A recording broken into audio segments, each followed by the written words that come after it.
प्रिय मित्रों, स्वागत है आपका आपके अपने चैनल स्टडी विद प्रदीप में। दोस्तों, हम लोग लगातार संकल्प बैच के वीडियोज को आगे बढ़ा रहे हैं। आपका सपोर्ट भी मिल रहा है, लेकिन उतना नहीं मिल रहा है जितना एक्सपेक्टेशन था। तो आप सपोर्ट करते रहिए। और संकल्प बैच के इस वीडियो में आज जो टॉपिक को हम लोग डिस्कस करने वाले हैं वह है फाइलम एस्केलमेंथीज। एस्केलमेंथीज को राउंड वार्म कहा जाता है, आप सब जानते हैं। तो यहाँ पे कुछ डिफरेंशिएशन है, खास करके प्लेटेहेलमिन्थीज से, तो उसके बारे में भी समझेंगे। और एस्केलमेंथीज से आने वाले जो प्रीवियस ईयर में क्वेश्चन पेपर पढ़ आए हैं उनको भी हम लोग यहाँ पे देखने वाले हैं। इसके पहले हम लोगों ने पोरीफेरा को पढ़ लिया था, कोलेंट्रेटा को पढ़ लिया था, प्लेटेहेलमिन्थीज को पढ़ लिया था। आज एस्केलमेंथीज की बारी है। बीच में टिनोफोरा को भी पढ़े थे। प्लेटेहेलमिन्थीज से पहले टिनोफोरा, फिर उसके बाद जो है आपका प्लेटेहेलमिन्थीज, एस्केलमेंथीज का आज नंबर है। आपको बता दें कि एग्जाम पॉइंट की जो श्रृंखला है वह लगभग पूरी होने वाली है। एग्जाम पॉइंट्स तो आपके कुछ एग्जाम पॉइंट्स और बचे हैं जो टाइप होने के लिए गए। मुझे लगता है 15 या 20 एग्जाम पॉइंट और हैं जो टाइप हो रहे हैं, और वो भी इस सप्ताह तक आ जाएंगे। यदि अभी तक आप एग्जाम पॉइंट परचेज नहीं किए, नीचे डिस्क्रिप्शन में नंबर दिया गया है, उसे जरूर आप व्हाट्सअप करके जुड़ें और आप उसे परचेज करें। ओनली 99 रुपीज में आपको एग्जाम पॉइंट दिया जा रहा है, जो आपके लिए लाभदायक है। आज के जिस टॉपिक को डिस्कस करना है उस टॉपिक का नाम है, आप सबको पता है, संघ क्या है उसको फाइलम एस्केलमेंथीज कहते हैं। और अगर हिंदी में कहा जाए तो संघ एस्केलमेंथीज के नाम से उसे जाना जाता है। तो आज एस्केलमेंथीज को एक बार हम लोग डिस्कस करने वाले हैं, और एस्केलमेंथीज के बाद तब फिर हम लोग आगे की दिशा में अग्रसर हो जाएंगे, बढ़ जाएंगे, जो हमारे लिए जरूरी है। तो चलिए, इसे हिंदी में कहते हैं संघ निमेटोडा।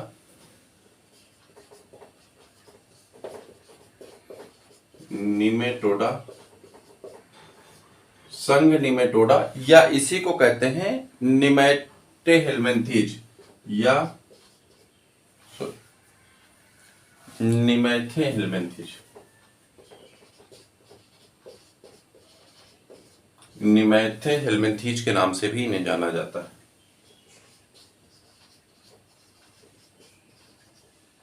और इंग्लिश में इन्हें कहा जाता है फाइलम एस्केलमेंथीज।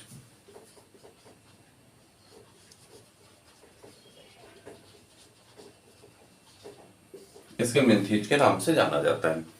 अगर इसके परिभाषा और परिचय की हम बात कर लें तो ये जो है कैसे होते हैं। एक के यहाँ पे देखिए अंगीय स्तर, अभी पीछे आया था कि यहाँ पे अब क्या पाया जाएगा, अंग स्तर का संगठन पाया जाएगा, यानी अंगीय स्तर का बॉडी संगठन पाया जाता है।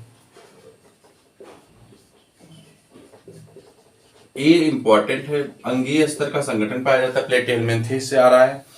द्विपार्श्व सममित पाई जाती है, यानी बाइलेटरल सिमेट्री पाई जाती है। द्विपार्श्वीय सममित पाई जाती है, यानी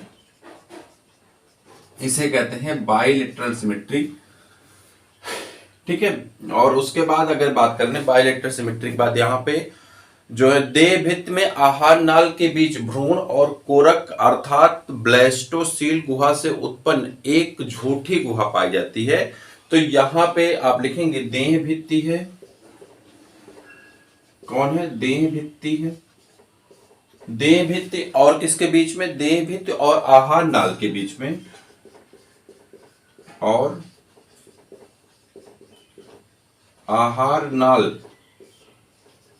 के बीच में एक गुहा पाई जाती है, और उस गुहा का नाम है ब्लास्टोसील। ब्लास्टोसील, ब्लास्टोसील गुहा पाई जाती है। चूंकि ये ट्रू नहीं होती है, इसीलिए इसे क्या कहते हैं? स्यूडोसिलोमेट कहते हैं।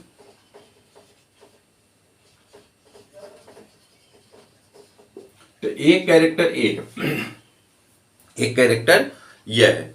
निमेटोड का अगर अर्थ देखा जाए तो निमेटोडा का अर्थ होता है, निमेटोडा का मतलब होता है, निमेटोडा को अगर कहा जाए तो निमेटोडा को कहते हैं थ्रेड लाइक वार्म या थ्रेड वार्म। थ्रेड वार्म, और हिंदी में इसे कहते हैं सूत्रकृमि। सूत्रकृमि के नाम से भी इन्हें जाना जाता है। ठीक है। अब यहाँ पे अगर इनकी टोटल प्रजातियों की बात करें, लगभग 12,000 इनकी जीवित प्रजातियां अभी पाई जाती हैं। चलिए एक नजर डालते हैं यहाँ पे। हम लोग बात कर रहे थे संघ एस्केलमेंथीज का, और फाइलम एस्केलमेंथीज में हमने कहा कि वो चीजें तो कॉमन है जो पीछे से आ रही, जैसे आर्गन ग्रेड का ऑर्गेनाइजेशन पाया जाएगा, ठीक है, बायलैटरल सिमेट्री पाई जाएगी। देह भित्ति और आहार नाल के बीच में, यानी जो बॉडी कैविटी है और जो आहार नाल है यानी गट वाल है, इसके बीच में ब्लास्टोसील नामक क्या पाए जाते हैं, सिलोम पाया जाता है, गुहा पाई जाती है, जिसे हम लोग क्या कहते हैं, स्यूडोसिलोमेट कहते हैं। आपको याद होगा क्लासिफिकेशन, मैं एक बार फिर से आपको बताऊं कि जब हम लोग क्लासिफिकेशन की बात कर रहे थे तो वहां पर आया था सेलुलर लेवल, फिर आया था tissue organ organ grade level, ठीक है। फिर ऑर्गन ग्रेड लेवल में फिर हमने इसको बांट दिया था बायलैटरल और रेडियल सिमेट्री में, ठीक। और फिर उसके बाद हमारा जो बायलैटरल सिमेट्री थी इसको हमने बांट दिया था 3 भागों में, एसिलोमेट, स्यूडोसिलोमेट और याद करिए सिलोमेट। अब यहाँ पर आपका पोरिफेरा हो गया था, रेडियल सिमेट्री, ये रेडियल है, रेडियल में आपके 2 हो गए थे, कोलेंट्रेटा और टिनोफोरा। एस्केलमेंथीज में प्लेटेहेलमिन्थीज आ गया था, और स्यूडोसिलोमेट में एस्केलमेंथीज, सॉरी, एसिलोमेट में प्लेटेहेलमिन्थीज आ गया था, स्यूडोसिलोमेट में एस्केलमेंथीज आ गया था, और सिलोमेट में आपके एनिलिडा से लेकर के कार्डेटा तक के मेंबर आ गए थे। एनसीईआरटी में क्लासिफिकेशन दिया गया है, हमने आपको 2 बार बताया था। अगर आपको नहीं याद है तो आप वीडियो जाकर के संकल्प बैच में देखिएगा, वहां पे पोरिफेरा का वीडियो स्टार्ट होगा, वहां पे उसको फिर से बताया गया और एक बार शुरुआत में बताया गया था, ठीक है। तो ये है आपका क्लासिफिकेशन, और इसमें जो है आपके लिए एक चीज याद रखना है कि स्यूडोसिलोमेट क्यों कहा जाता है, क्योंकि यहाँ पे सिलोम नहीं पाए जाते हैं, अपितु उसके जगह पे ब्लास्टोसील की बनी हुई सिलोम कैविटी पाई जाती है, अतः इसे स्यूडोसिलोमेट के नाम से भी जाना जाता है। कुछ इसके सामान्य लक्षण की बात कर लें तो प्रमुख लक्षण अगर देखें तो इसके प्रमुख लक्षण कौन कौन से होते हैं, जनरल कैरेक्टरिस्टिक फीचर की अगर बात कर लें तो क्या आ जाएगा, पहले तो ये जल में पाए जाएंगे, ठीक है, ये जल में पाए जाते हैं, चाहे वो स्वच्छ जल हो चाहे समुद्री जल हो। अधिक ह्यूमस वाली मृदा में, यानी जहां आर्द्रता ज्यादा होती उस आर्द्रता वाली मिट्टी में भी पाए जाते हैं। अधिकांश सदस्य जंतुओं और पादपों पे परजीवी होते हैं। इनका लिविंग, अगर लिविंग हैबिटेट की बात करें तो जलीय होते हैं। और जलीय कैसे होंगे, कुछ तो लवड़ी होंगे और कुछ अलवड़ी होंगे, यानी कुछ सादे पानी में पाए जाएंगे और कुछ समुद्री पानी में पाए जाएंगे, ठीक है, पहली बात। दूसरी बात, एक ऐसे होते हैं मृदा में भी पाए जाते हैं, लेकिन कैसी मृदा में, आर्द्रता युक्त या ह्यूमस युक्त, आर्द्रता युक्त मृदा में पाए जाते हैं, ठीक है, मृदा में पाए जाते हैं। इतना ही नहीं, इसके अलावा भी इनमें कैरेक्टर पाए जाते हैं। ज्यादातर कैसे होते हैं, जंतुओं या पादपों में, जंतुओं या पादपों में क्या होते हैं, जल्दी बताइए, परजीवी होते हैं, और परजीवी के रूप में अपना जीवन व्यतीत कर लेते हैं। एक की इंपॉर्टेंट पॉइंट, यानी लिविंग एंड हैबिटेट, इनके हैबिट और हैबिटेट की बात किया जाए तो इनका हैबिटेट क्या है, जली है, और जली में कैसे हो सकते हैं, लवड़ी जल में भी पाए जा सकते हैं और लवड़ी जल में भी पाए जाते हैं, यानी मीठे पानी में और समुद्री पानी में। कुछ ऐसे हैं जो कैसे होते हैं, पादप और जंतु में परजीवी के रूप में भी पाए जाते हैं, ठीक है।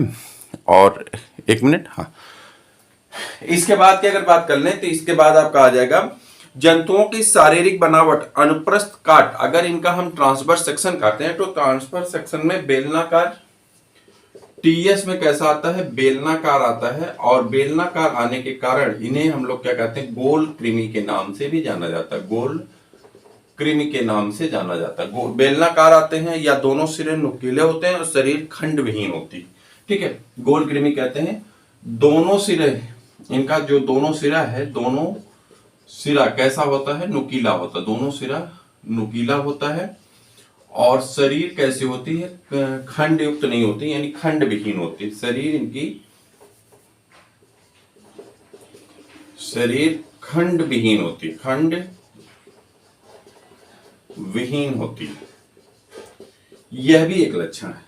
पॉइंट नंबर 3 की अगर बात कर लें तो इनमें द्विपार्श्व सममित पाई जाती है, अंग अस्तर का संगठन पाया जाता है, यानी इनमें जो है बाइलेटरल सिमेट्री पाई जाती है,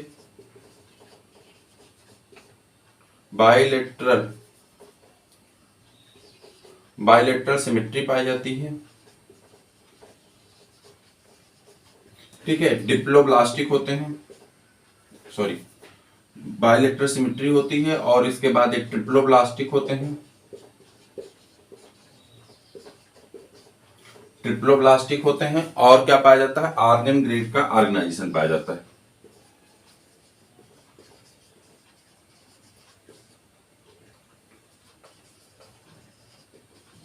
आर्गन ग्रेड का क्या पाया जाता है, ऑर्गेनाइजेशन पाया जाता है।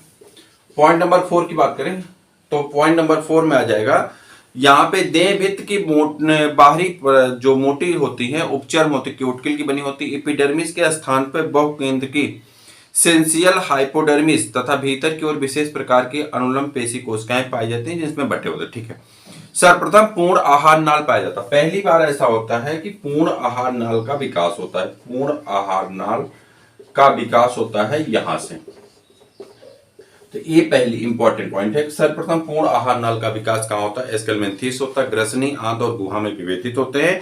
ग्रसनी पेशी युक्त होते हैं जो कि भोजन।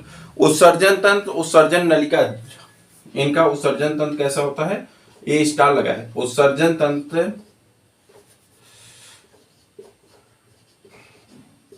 उत्सर्जन तंत्र इनका यच आकार का पाया जाता है। उत्सर्जन तंत्र कैसा होता है, यच आकार का पाया जाता है, जिसे रेनेट कोशिका कहते हैं। जिसे क्या कहते हैं, रेनेट कोशिका कहते हैं। रेनेट कोशिका के नाम से भी जाना जाता है। और मोस्टली कैसे होते हैं, अमोनोटेलिक होते हैं, यानी अमोनिया के रूप में, अमोनोटेलिक, यानी ये अपना जो उत्सर्जन होता है, इनका जो निकलता है यूरिन, वो अमोनिया के रूप में निकलता है, अमोनिया के रूप में निकलता है। इसके बाद बात कर लें तो यहाँ पे ये हो गए। इसके बाद अगर बात करेंगे तो श्वसन और परिवहन तंत्र अनुपस्थित होता है, शरीर की सतह से श्वसन होता है। श्वसन और परिवहन तंत्र अनुपस्थित होता है। और इतना ही नहीं, श्वसन जो होता है उस शरीर की कोशिका, श्वसन शरीर की बाह्य त्वचा, शरीर की बाह्य त्वचा से होता है, बाह्य त्वचा से होता है। चलिए एक नजर इस पर डालते हैं और कैरेक्टर हमें देखते हैं। सबसे पहला प्रमुख लक्षण ये है कि ये जली होते हैं, यानी जल में पाए जाते हैं। ये इनका विशेष लक्षण है। और जल में दो प्रकार के जल में पाए जा सकते हैं, लवणीय जल में पाए जा सकते हैं और किस में पाए जा सकते हैं, अलवणीय जल में भी पाए जा सकते हैं। ठीक है, इसके साथ ही साथ इसमें से बहुत से ऐसे होते हैं जो आर्द्रता युक्त मिट्टी में पाए जाते हैं, यानी जहां पे मिट्टी में नमी होती है वहां पे ये पाए जाते हैं। आर्द्रता का मतलब होता है कि हवा में पानी का पाया जाना क्या कहलाता है, आर्द्रता कहलाता है। तो आर्द्रता युक्त मिट्टी में पाए जाते हैं। उतना ही नहीं है, कुछ ऐसे होते हैं जो जंतुओं या पादपों के ऊपर क्या होते हैं, परजीवी होते हैं और परजीवी के रूप में अपना जीवन व्यतीत करते हैं। उसके बाद दूसरे पॉइंट के कैरेक्टर की बात अगर हम करें तो दूसरे पॉइंट का कैरेक्टर जो है वो ये कह रहा है कि इनका अगर हम टीएस काटते हैं तो इनका टीएस जो है वो कैसा आता है, इनका टीएस कटने के बाद गोलनाकार या गोलाकार आता है। अतः इन्हें हम लोग क्या कहते हैं, इन्हें हम लोग जानते हैं गोल क्रिम के रूप में जाना जाता है। इनका दोनों सिरा, शरीर का अगर इनके दोनों सिरे की बात करें तो इनका दोनों सिरा कैसा होता है, नुकीला होता है और शरीर खंड विहीन होते हैं, यानी सेगमेंट नहीं पाए जाते हैं, नॉन सेगमेंटेड बॉडी पाई जाती है। किनकी बात हो रही, एस्केलमेंथीज की बात हो रही कि इनकी बॉडी कैसी होती है, नॉन सेगमेंटेड बॉडी पाई जाती है। आगे बढ़ जाते हैं, अगली पॉइंट अगर यहाँ पे देखेंगे तो इनकी बॉडी कैसी होती है, बाइलेटरल सिमेट्री पाई जाती, पहला लक्षण है। ट्रिप्लोब्लास्टिक होते हैं, यानी एक्टोडर्म, मेजोडर्म और एंडोडर्म से बने होते हैं। इनके एक्टोडर्म का नाम यहाँ पे जो है क्या रखा गया, हाइपोडर्मिस कहा जाता है। तो हाइपोडर्मिस, एक्टोडर्म और एंडोडर्म और मेजोडर्म से बने होते हैं। आर्गन ग्रेड का ऑर्गेनाइजेशन पाया जाता है। आहार नाल पूर्ण रूप से यहाँ पे पाई जाती है, यानी आहार नाल में जो भी अंग होते हैं वो सभी यहाँ पे पाए जाते हैं।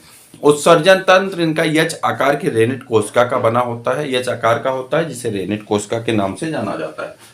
अमोनोटेलिक होते हैं, यानी अमोनिया का उत्सर्जन करते हैं। ठीक है, श्वसन और परिवहन तंत्र जो होता है एब्सेंट होता है और श्वसन जो है शरीर की बाह्य त्वचा से होता है। श्वसन इनका कहाँ होता है, शरीर की बाह्य त्वचा से होता है, यानी क्यूटिकल के थ्रू श्वसन करते हैं। आगे बढ़ जाते हैं और कैरेक्टर नंबर 7 इनका देखते हैं क्या होता है, उस पर भी एक नजर डालते हैं। एक सेकंड लगेगा। कैरेक्टर नंबर 7 पे अगर आप अभी तक चैनल पे सब्सक्राइब नहीं किए हैं तो चैनल को सब्सक्राइब जरूर कर लीजिए। आपको सबसे ज्यादा इंपॉर्टेंट अगर यहाँ पे है तो वो है एग्जाम पॉइंट्स। मैं आपको बार बार कह रहा हूँ क्योंकि बहुत इंपॉर्टेंट है, और ये सिर्फ और सिर्फ 99 रुपीज में दिया जा रहा है।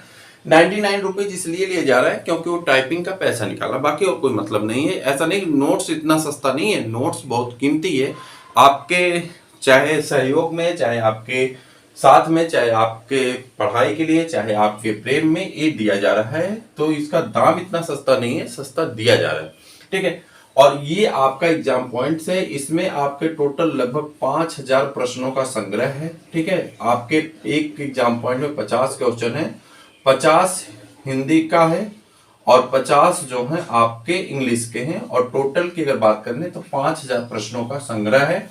और इन 5000 प्रश्नों में आप भरोसा करें कि इन 5000 प्रश्नों में से आपके, मैं दावा करता हूं कि 100 प्रश्न आपके एग्जाम में मिल जाएंगे। और 100 प्रश्न का मतलब होता है कि आप लगभग पा जाते हैं 12×8=96, 80% से ज्यादा स्कोर आप लोग कर पाएंगे खाली एग्जाम पॉइंट पढ़ करके। और एग्जाम पॉइंट आपके बड़े आसान हैं, आप आसानी से उन्हें कवर कर सकते हैं। ऐसे सिस्टमेटिक रखे गए हैं कि आप उन्हें पढ़ने में आपको प्रॉब्लम नहीं आएगी। इन्हें अगर आप अभी तक नहीं परचेज किए तो मैं फिर आपसे कहूंगा कि आप इस नंबर पे व्हाट्सएप करें, और इस नंबर के थ्रू आप इसे सब्सक्राइब ले सकते हैं, या इस नंबर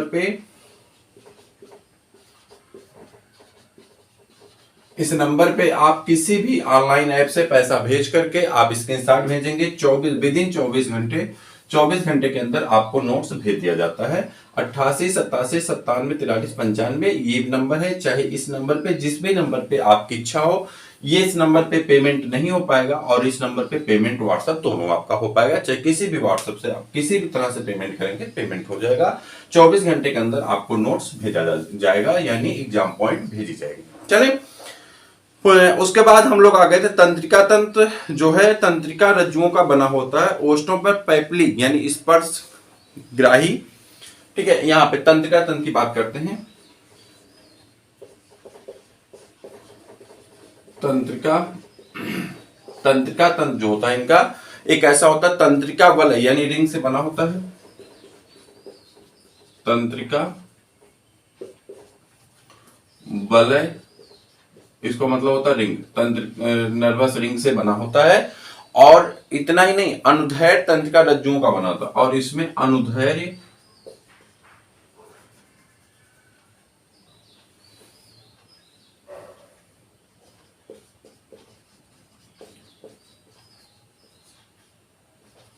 तंत्रिका रज्जु पाए जाते हैं। ठीक है, इसके बाद काम की बात आगे लेके ओष्ठों पर यानी ओठ पर, ये नोट करने वाला, ओष्ठों पर क्या पाया जाता है, पैपिली पाए जाते हैं। ओष्ठों पर क्या पाया जाता है, पैपिली पाए जाते हैं। ठीक है, इसके अलावा एम्फिट्स रासायन ग्राही होते हैं। एम्फिट्स ये सब एग्जाम में पूछे गए प्रश्न, ये कैसे होते हैं, रासायन ग्राही होते हैं, या इसी को कहते हैं कीमो रिसेप्टर। कीमो, ये दोनों शब्द से आपके एग्जाम में पूछे गए। अभी मैं आपको प्रश्नों को दिखाऊंगा। कीमो रिसेप्टर कहते हैं ये संवेदी अंग पाए जाते हैं। शरीर के पक्ष सिरे पर युग्मित फैजमिट पाए जाते हैं, और पिछले सिरे पर, शरीर के पिछले सिरे पर क्या पाया जाता है, फैजमिट पाए जाते हैं। तो क्या पाया जाता है, शरीर के पिछले सिरे पर फैजमिट पाए जाते हैं। और इनका काम होता है फैजमिट पाए, ये भी कैसे काम करते हैं, रासायन ग्राही का काम करते हैं, यानी रासायन ग्राही कीमो रिसेप्टर का काम करते हैं। यानी एम्फिट्स और फैजमिट दोनों कीमो रिसेप्टर का कार्य करते हैं। जनन तंत्र विकसित होता है, नर तथा मादा अलग अलग होते हैं। 9 पॉइंट जनन तंत्र जो होते हैं, जनन तंत्र की बात करें तो जनन तंत्र में विकसित रूप से पाया जाता है, विकसित होता है। और नर और मादा अलग अलग पाए जाते हैं, अलग अलग पाए जाते हैं, यानी एक लिंगी होते हैं, अलग अलग पाए जाते हैं, अलग अलग पाए जाते हैं। नर और मादा अलग अलग पाए जाते हैं, अर्थात एक लिंगी होते हैं। निषेचन आंतरिक और भ्रूणी परिवर्धन जो है प्रत्यक्ष या अप्रत्यक्ष दोनों प्रकार से होता है। यानी निषेचन जो होता है इनका, निषेचन इसी में आगे लिख लेते हैं। निषेचन कैसा होता है, निषेचन आंतरिक होता है, और इसके अलावा जो परिवर्धन होता है, भ्रूणी परिवर्धन होता है, यानी डेवलपमेंट होता है, भ्रूणी परिवर्धन भ्रूणी परिवर्धन इनका प्रत्यक्ष, प्रत्यक्ष मतलब जैसा जीव है उसके जैसा जीव का पैदा होना शिशु वयस्क के समान होता है, अथवा अप्रत्यक्ष मतलब लार्वा, अथवा अप्रत्यक्ष मतलब लार्वा अवस्था से होकर के गुजरेगा और लार्वा में बाद में लार्वा अवस्था पाई जाएगी, बाद में ये मेटामॉर्फोसिस करके अपने पूर्वज के समान हो जाते हैं, अपने जीवों के समान पाए जाते हैं। एस्केरिस में लैंगिक द्विरूपता पाई जाती है, मादा की अपेक्षा नर छोटा और पुच्छी सिरे पर वक्रित होता है। ठीक है, तो एस्केरिस में क्या पाया जाता है, ये एस्केरिस नर मादा अलग अलग होते हैं, तो एक लिंगी होते हैं एस्केरिस, एस्केरिस एक लिंगी होते हैं, एक लिंगी होते हैं। नर जो होता है एस्केरिस एक लिंगी होते हैं। अगर बात करें आगे तो मादा की अपेक्षा नर छोटा होता है, तो नर छोटा होता है और मादा बड़ी होती है। मादा क्या होती है, बड़ी होती है। और इतना ही नहीं, नर छोटा होता है, मादा बड़ी होती है और जो पुच्छी सिरे होते हैं वो वक्रित होते हैं। नर में मैथुन हेतु पुच्छी कंटिकाएं पाई जाती हैं। नर में मैथुन के लिए यानी निषेचन के लिए, कपुलेशन के लिए कपुलेटरी आर्गन पाए जाते हैं और उन कपुलेटरी आर्गन का नाम होता है पुच्छी कंटिकाएं यानी पेनियल सिटी कहा जाता है। पुच्छी कंटिकाएं या इन्हीं को कहते हैं पेनियल सिटी।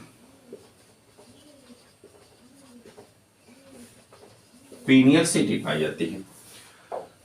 अगली पॉइंट की बात कर लेते हैं, यहीं पे नोट कर लेते हैं। 11 नंबर का, ज्यादा नहीं बचा, 2 पॉइंट 3 पॉइंट और बची हैं।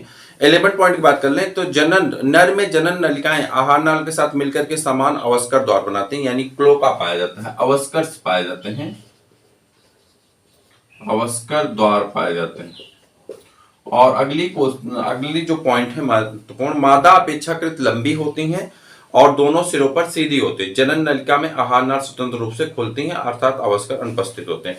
और मादा में जो होता है, यहीं पे लिखें, मादा में अवस्कर अनुपस्थित होते हैं, अवस्कर एब्सेंट होते हैं, अनुपस्थित होते हैं। इधर की बात करते हैं, अनेक प्रकार के निमेटोड्स लाभदायक होते हैं। अब चलिए इसके बाद इसको देख लेते हैं। कह रहे हैं तंत्रिका रज्जु जो है, तंत्रिका वलय अनुदैर्घ्य तंत्रिका तंत्र से बने होते हैं, रज्जु पाई जाती है। तंत्रिका 3 प्रकार की यहाँ पे दिखाई गई। होस्ट पर मतलब मुंह के पर कैसे पाई जाती है, पेपली पाई जाती है, स्पर्शक का काम करता है। एम्फिड्स रासायन ग्राही होता है, कीमो रिसेप्टर होता है। और फैजमिड भी रासायन ग्राही और कीमो रिसेप्टर होता है। फैजमिड कहाँ पाया जाता है, शरीर के अंतिम हिस्से में पाया जाता है। जनन तंत्र विकसित प्रकार का पाया जाता है, नर और मादा अलग अलग होते हैं। निषेचन आंतरिक होता है, भ्रूणी परिवर्धन प्रत्यक्ष अथवा अप्रत्यक्ष दोनों प्रकार का होता है। एस्केर एक लिंगी होते हैं, नर छोटा होता है और मादा बड़ी होती हैं। और नर में जो है निषेचन के लिए शरीर के पिछले हिस्से पर पुच्छी कंटिकाएं या पेनियल सिटी पाई जाती है। इसके बाद आगे बढ़ते हैं।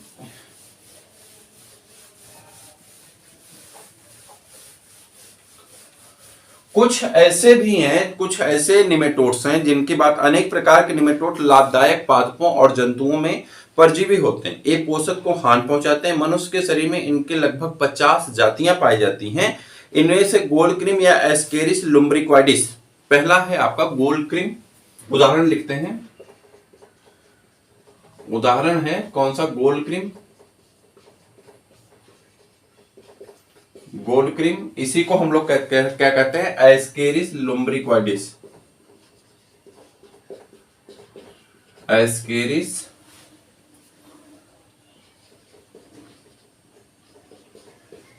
Ascaris लुम्ब्रिक्वाइड्स, Ascaris लुम्ब्रिक्वाइड्स। ठीक, दूसरा है चूना क्रीम। चूना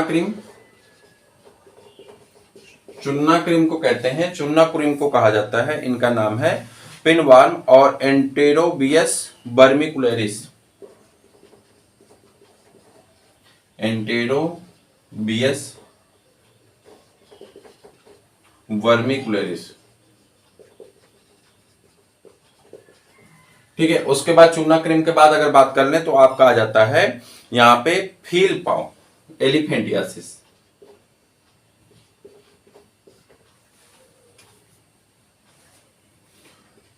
फील पांव, इसे एलिफेंटियासिस कहा जाता है। और एलिफेंटियासिस में आप कहा जाता है कौन सा, फाइलेरियासिस या फाइलेरिया, फाइलेरिया। और इसके बाद आप कहा जाता है बोचेरिया। ये रोग का उत्पादक फाइलेरिया। अच्छा,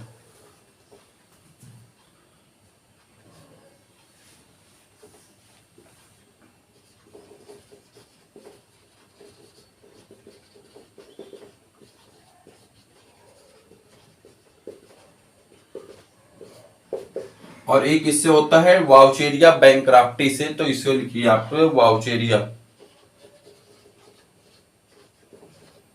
वाउचेरिया से। ये होता है कौन, हाथी पांव यानी फील पांव या हाथी पांव, फाइलेरिया कहते हैं। और इसके बाद आपका आ जाता है एक रोग है ट्राइकेनियोसिस, ट्राइकीनोसिस, ट्राइकीनोसिस रोग है। और यह रोग किससे होता है, ट्राइकीनोसिस रोग होता है का उत्पादन ट्राइकीनेला,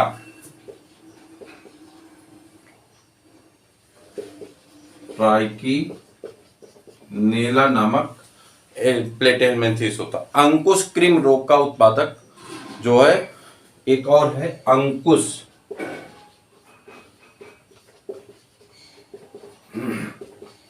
अंकुश क्रिम रोग का उत्पादक जो होता है वो कौन होता है, तो वो होता है एनसाइक्लोस्टोमा,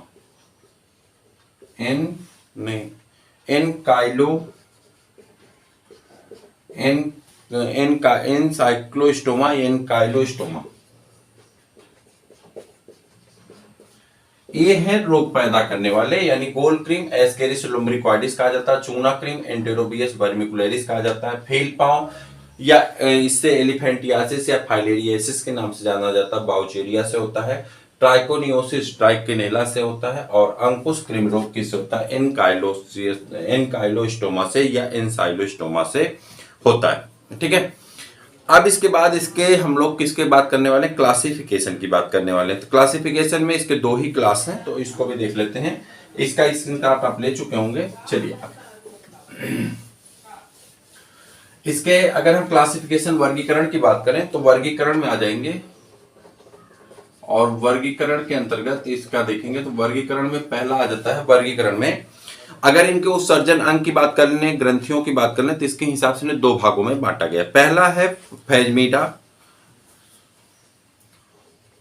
वर्ग, इसका नाम क्लास फेजमीडा, फेजमीडिया,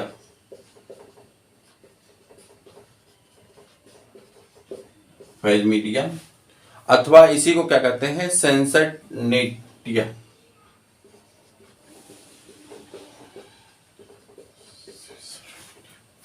सेसननेंटिया, सेसननेंटिया के नाम से जाना जाता है। इसका अगर हम कैरेक्टर लिख रहे हैं तो यह एक कोष के फेजमिड नामक संवेदांग पाए जाते हैं। इसमें कौन सा संवेदांग पाया जाएगा, फेजमिड नामक संवेदांग पाया जाता है। और ये क्या किसका काम करता है, रसायन ग्राही होता है, रसायन ग्राही होता है। ठीक है, और इसके बाद अग्र छोर के पास एक जोड़ी एम्फिट्स नामक संवेदांग पाए जाते हैं। अग्र छोर पे क्या पाया जाता है, अगर अग्र छोर की बात करें तो एक जोड़ी अग्र छोर पर एक जोड़ी, अग्र छोर पर एक जोड़ी एम्फिट्स पाए जाते हैं, एम्फिट्स पाए जाते हैं। और ये भी क्या होता है, रसायन ग्राही होता है, रासायन ग्राही होता है। नेक्स्ट पॉइंट की बात कर लें तो रासायन ग्राही होता है। उसके बाद जो है उत्सर्जित तंत्र के रूप में एक जोड़ी नलिकाएं पाई जाती है, पुच्छी ग्रंथियां अनुपस्थित होते हैं। इसका एग्जांपल लिखिए तो एस्केरिस आता था। इसका एग्जांपल क्या हो जाता है, एस्केरिस है। ठीक, और एस्केरिस के बाद इसका जो एग्जांपल हो जाता है वो कौन है, एंटेरोबियस है, एंटेरोबियस है। और उसके बाद इसका जो एग्जांपल हो जाता है एनसाइक्लोस्टोमा है, एसाइक्लोस्टोमा है।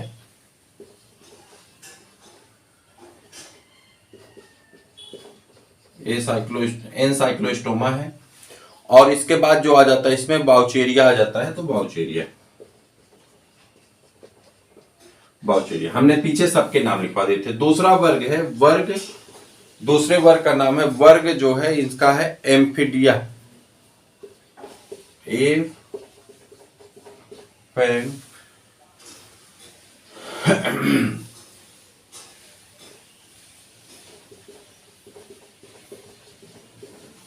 या इसी को कहते हैं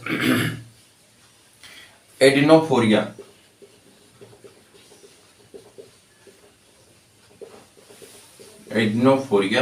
और इसके कुछ कैरेक्टर लिखते हैं। इसका पहला कैरेक्टर हो जाता है क्या है, फैजमिट का अभाव पाया जाता है।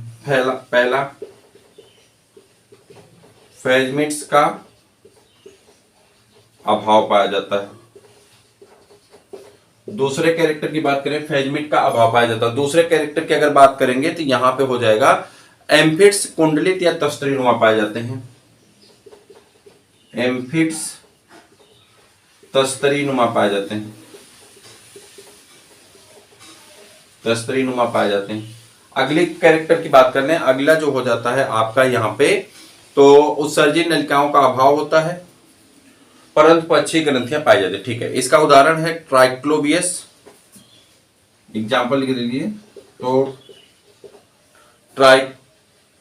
ट्राइलोबिलस बियस। अगला है इसके बाद ट्राइलोबिलस और उसके बाद ट्राइकिनेला और इसके अलावा जो है वो है कैप्लेरिया। ये इसके एग्जांपल्स। तो इस प्रकार से वर्गीकरण में इसको देखा गया कि दो भागों में बांटा गया है, फैजमीडिया में बांटा गया है और किसमें बांटा गया था, एक फैजमीडिया में बांटा गया है। ठीक है, और यह फैजमीडिया को क्या कहा जाता है, सेसनेंटिया कहा जाता है, और ए फैजमीडिया को क्या कहा जाता है, एडिनोफोरिया कहा जाता है। फैजमिट का अभाव पाया जाता है ए फैजमीडिया में, और फैजमीडिया में जो होता है फैजमिट पाए जाते हैं, रसायनग्राही होते हैं। तो ये था पूरा आपका जो है वर्गीकरण। और इसके पहले आपने पढ़ा इसके कैरेक्टरिस्टिक फीचर। अब हम लोग यहाँ पे चर्चा करने वाले हैं कि इसमें प्रीवियस ईयर में क्वेश्चन कौन कौन से पूछे गए थे। बस 10 मिनट आपका लगेगा और टोटल आपके जो भी 30-40 प्रश्न पूछे गए हैं उन प्रश्नों को रिवीजन करने में ज्यादा समय नहीं लगता है। बस आपको ध्यान से सुनना है और सुनते हुए आगे की दिशा में बढ़ जाना है। ये आपका सबसे महत्वपूर्ण सेक्शन होता है जो आपका प्रीवियस ईयर क्वेश्चन पेपर की बात होती है यहाँ पे। चलिए हम लोग तुरंत यहाँ पे पढ़ने वाले हैं और बहुत तेजी के साथ हम आगे बढ़ते जाएंगे। पहला क्वेश्चन यहाँ पे एस्केलमेंथीज का कि पिन वार्म है। पिन वार्म को क्या कहा जाता है, एंट्रोबियस वर्मिकुलरिस कहा जाता है। और एंट्रोबियस वर्मिकुलरिस कहा गया, एंट्रोबियस वर्मिकुलरिस कहा जाता है, वर्मिकुलरिस कहा जाता है इसे। और इसी को हम लोग क्या कहते हैं, पिन वार्म कहा जाता है। अभी हमने पीछे लिखा था पिन वार्म कहा जाता है। तो ये आपका पूछा गया था, एंट्रोबियस वर्मिकुलरिस पूछा गया 2004 में और 5 में। लार्वा बाउचेरिया बैंक्राफ्टी, बाउचेरिया बैंक्राफ्टी का लार्वा पूछा गया है। और बाउचेरिया बैंक्राफ्टी का जो लार्वा होता है उसे कहते हैं माइक्रोफाइलेरिया लार्वा, और माइक्रोफाइलेरिया लार्वा के नाम से जाना जाता है। बाउचेरिया का जो लार्वा होता है, इनका लार्वा जो होता है उसका नाम होता है क्या कहते हैं, बाउचेरिया microfilaria,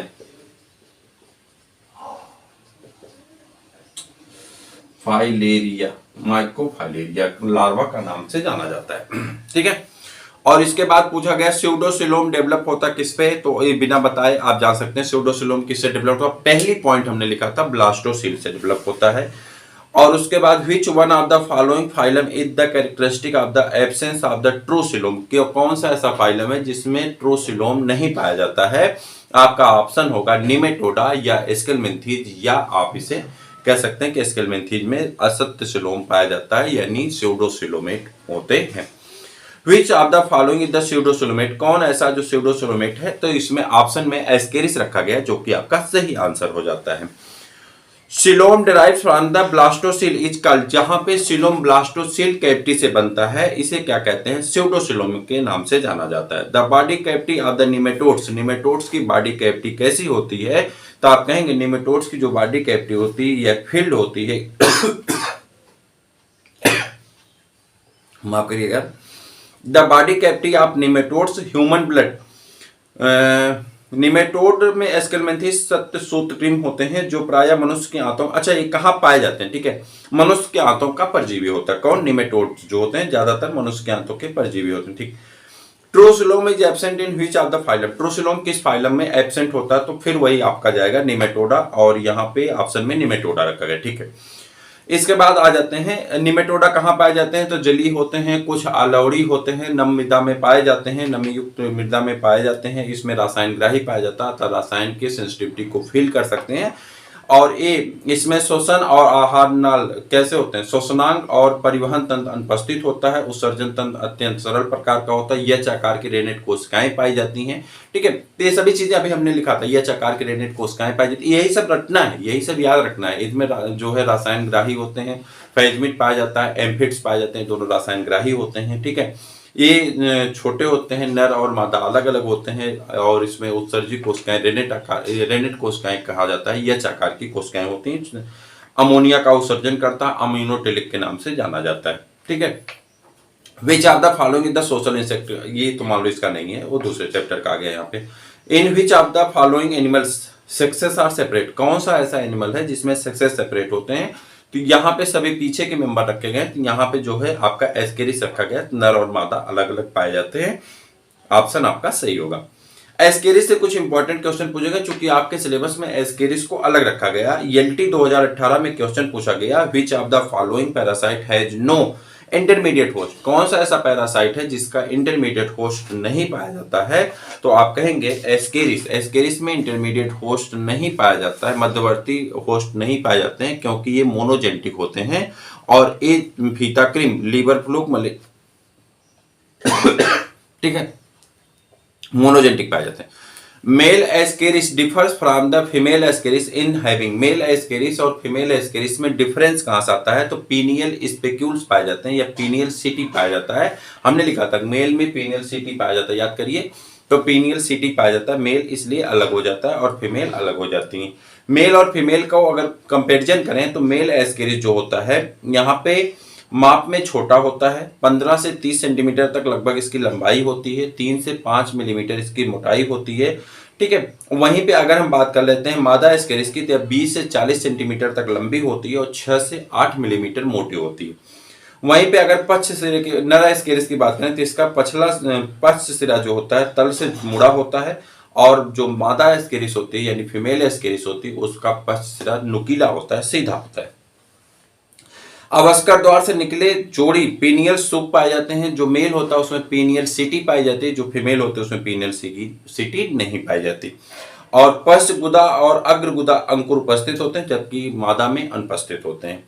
through which of the following organ Ascaris passes during the life cycle, कह रहा लाइफ साइकिल में कौन सा ऐसा अंग है जो एस्केरिस में पाया जाता है, तो यहाँ पे इट्स लाइफ साइकिल, तो यहाँ पे lungs. Which of the following organs Ascaris passes during its life cycle, कौन सा ऐसा अंग through the organ of the lungs passes during the life cycle of the Ascaris? Spleen Ascaris larva called the rhabditiform, Ascaris का जो larva होता है उसे रेमडिटी form larva कहते हैं। It is not passes through the spleen, इसमें spleen नहीं पाया जाता, ये स्प्लीन से नहीं गुजरता, ठीक है। Lungs, third and fourth form of the larva passes through the lungs, कहां से पास करते हैं, लंग से पास करते हैं। Sequence of the organ through the larva pass through the liver, liver, heart, lungs, intestine. Kidney, एक क्वेश्चन पूछा गया 2006 में, अच्छा किडनी जो है any stage of the larva not passes through the spleen, कोई भी स्टेज ऐसा नहीं है जो स्प्लीन से पास करता है। अच्छा ये छोड़ दिए, कोई मतलब नहीं। अगला पूछा गया एम्फिट्स ऑफ एस्केरिस, एम्फिट्स एस्केरिस का कैसा होता है, कीमो रिसेप्टर होता है, हमने आपको बताया था कीमो रिसेप्टर पाया जाता है। कैसा होता है, कीमो रिसेप्टर होता है। अच्छा कट गया, तो केमिकल रिसेप्टर पाया जाता है, कीमो रिसेप्टर होता है। और वहीं पे अगर बात कर ले तो ऑल्फैक्टरी स्मेल, गंध को पता करता है। और एस्केरिस में एम्फिड रसायनानुवर्ती होता है, ऑल्फैक्टो रिसेप्टर गंध को महसूस करता है, टेक्टो रिसेप्टर स्पर्श को महसूस करता है, और बोरो रिसेप्टर जो है प्रेशर या दबाव को महसूस करता है। The epidermis of the Ascaris is which of the following type, Ascaris में एपिडर्मिस किस प्रकार की पाई जाती है, तो आप कहेंगे सिंसियल टाइप की पाई जाती है। किस प्रकार की, सिंसियल टाइप की, बहुकोश की पाई जाती है। और उसके बाद है सिंसियल एपिडर्मिस इज फाउंड इन, किसमें, एस्केरिस में सिंसियल लेयर की जो है एपिडर्मिस पाई जाती है और ये क्यूटिकल और मल्टी न्यूक्लिएटेड होते हैं। The epidermis of the Ascaris is syncytial with the scattered nuclei and to partial wall. The body cavity of Ascaris is known as, body cavity Ascaris की किस नाम से जाना जाता है? ब्लास्टोसील कैविटी के नाम से भी जाना जा सकता है या स्यूडोसिलोम के नाम से भी जाना जा सकता है। Amoeboid sperm are found in, amoeboid sperm किसमें पाया जाता है? तो आप कहेंगे अमीबॉयड स्पर्म दो जगह पाए जाते हैं, यूनियो में पाया जाता है और पाइला में पाया जाता है। हालांकि मोलस्का का क्वेश्चन है, यहाँ पे आ गया है। एस्केरिस लुम्ब्रिक्वाइड्स इज, एस्केरिस लुम्ब्रिक्वाइड कैसा होता है? तो आप कहेंगे तो एस्केरिस लुम्ब्रिक्वाइड मोनार्ची और डिप्लोफाइटिक दोनों परिस्थितियों में पाया जाता है। नर एस्केरिस में एक शुक्राणु पाया जाता है जो कि शरीर की एक तरफ स्थित होता है तथा स्थित मोनार्चिक कहलाती है। मादा एस्केरिस में दोनों तरफ एक एक अंडाणु होते हैं, अतः इसे डाइडेप्लिक कहा जाता है। उसके बाद क्वेश्चन पूछा गया the infective stage of Ascaris, Ascaris का इन्फेक्टिव स्टेज क्या होता है, यानी इन्फेक्शन कहां से फैलता है? तो उस स्टेज का नाम है फर्टिलाइज एग से। Larva found in the life cycle of Ascaris, Ascaris के लाइफ साइकिल में पाए जाने वाले लार्वा का नाम क्या है? रेमडिटी फार्म लार्वा कहते हैं। बूस्टर डोज में हमने लार्वा के सभी वीडियोज को करा दिया, सभी नाम को दे दिया है हमने आपको, वो आपको एग्जाम पॉइंट्स के साथ फ्री में दिया जाता है। Body cavity of Ascaris is called, ascaris की बॉडी कैविटी को क्या कहा जाता है? स्यूडोसिलोम कहा जाता है। Which parasite has no intermediate host, कौन सा ऐसा पैरासाइट है जिसमें इंटरमीडिएट होस्ट नहीं पाए जाते हैं? हालांकि ऑप्शन में यहाँ पे एस्केरिस ही रखा गया है, यानी इसका कोई भी मेंबर होगा तो हो जाएगा एस्केलमेंथीज का। In Ascaris egg are fertilize in the, Ascaris में एग फर्टिलाइज होते हैं कहाँ पे? तो आप कहेंगे यूट्री में। कहाँ पे? यूट्री में होते हैं। Which of the following parasite has no intermediate host, फिर वही क्वेश्चन रिपीट हुआ तो यहाँ पे आपका एस्केरिस हो जाएगा। और उसके बाद first juvenile larva of Ascaris is known as, ascaris के पहले जुवेनाइल लार्वा को क्या कहते हैं? रेमडिटी फार्म लार्वा कहते हैं। फेजमेट क्या है? एस्केरिस में पाया जाता है, कीमो रिसेप्टर का काम करता है। द फर्स्ट जुवेनाइल लार्वा, फिर वही सेम रिपीट हो रहा है। Sexual dimorphism is found in, sexual dimorphism किस में पाया जाता है? एस्केरिस में पाया जाता है। लैंगिक द्विरूपता एस्केरिस में पाई जाती है, इसमें नर एस्केरिस मादा एस्केरिस से छोटा होता है। ठीक, in Ascaris the excretory organ, excretory organ किस प्रकार का होता है? तो यच आकार की रेनेट कोशिकाओं का बना होता है और अमोनिया का उत्सर्जन करता है।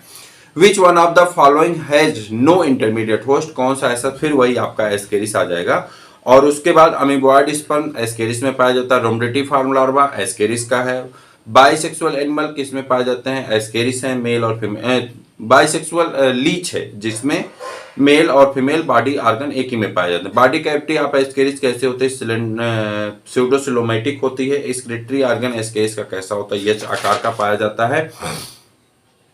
The total number of longitudinal muscles cell of the body wall of the ascaris, ascaris में टोटल लॉन्गिट्यूडनल जो सेक्शन पाए जाते हैं कितने होते हैं? तो आप कहेंगे 600 होते हैं। In Ascaris first and last moults take place in, Ascaris में पहला और अंतिम मोल्ड कैसा होता है? तो आप कहेंगे इंटेस्टाइन में पाया जाता है। Ascaris egg are fertilize in the, ascaris का अंडा कहाँ पे फर्टिलाइज होता है? यूट्री में फर्टिलाइज होता है या यूट्रस में फर्टिलाइज होता है।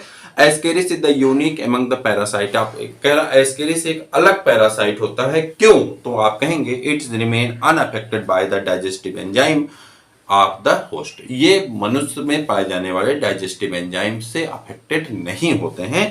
तो ये था पूरा आपका एक टॉपिक, जिस टॉपिक का नाम था एस्केलमेंथीज। और एस्केलमेंथीज से आपके एक या दो प्रश्न अवश्य आपके एग्जाम में पूछे जाएंगे। प्रीवियस ईयर के सारे क्वेश्चन पेपर हो गए, बस लार्वा को छोड़ करके सारी चीजें आपकी क्लास में थी। जितने भी चीजें हमने बताया, लार्वा सिर्फ नहीं थे, रेमडेटी फार्म लार्वा का नाम नहीं था, बाकी सारी चीजें आपके क्लास में थी, सभी एग्जाम थे, सभी चीजें अभी तक के पूछे गए सभी प्रश्न। तो सरलता से आप बड़े आसानी से टॉपिक को कवर कर रहे हैं। आपसे रिक्वेस्ट है, ये चैनल को सब्सक्राइब करिए, अपने मित्रों को शेयर करिए, वीडियो को लाइक करिए। फिर हम लोग मिलेंगे किसी और वीडियो में। और एग्जाम पॉइंट को अगर अभी तक नहीं परचेज किए तो जरूर परचेज करिए, ये आपके लिए लाभदायक है और हमारे लिए भी। तो फिर मिलते हैं, तब तक के लिए जय हिंद।